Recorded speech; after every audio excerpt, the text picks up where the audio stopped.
महाभारत के युद्ध के बाद 18 दिन के युद्ध ने द्रौपदी की उम्र को 80 वर्ष जैसा कर दिया था, शारीरिक रूप से भी और मानसिक रूप से भी।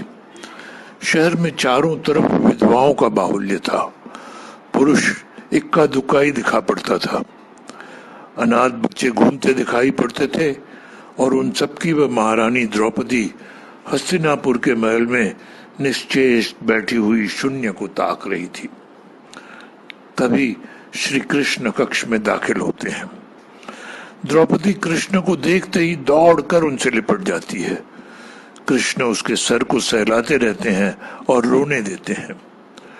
थोड़ी देर में उसे खुद से अलग करके समीप के पलंग पर बिठा देते हैं।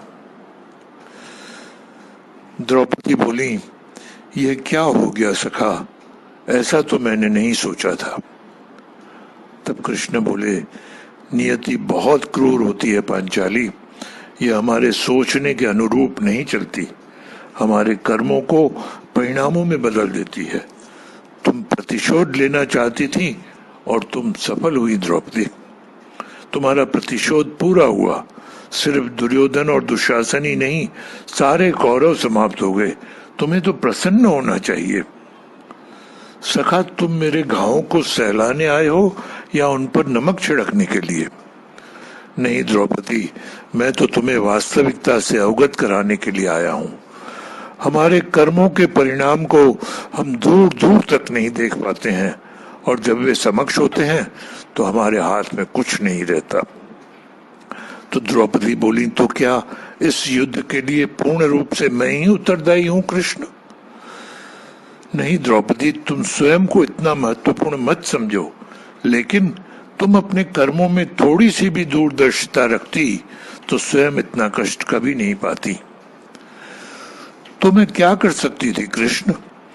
कृष्ण बोले, जब तुम्हारा स्वयंवर हुआ तब तुम कर्ण को अपमानित नहीं करती और उसे प्रतियोगिता में भाग लेने का एक अवसर देती तो शायद परिणाम कुछ और होते। इसके बाद जब कुंती ने तुम्हें 5 पतियों की पत्नी बनने का आदेश दिया तब तुम उसे स्वीकार नहीं करती तो भी परिणाम कुछ और होते।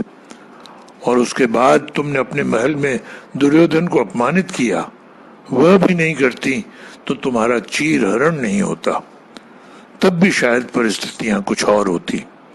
हमारे शब्द भी हमारे कर्म होते हैं द्रौपदी, और हमें अपने हर शब्द को बोलने से पहले तोलना बहुत जरूरी होता है, अन्यथा उसके दुष्परिणाम स्वयं को ही नहीं अपने पूरे परिवेश को दुखी करते रहते हैं।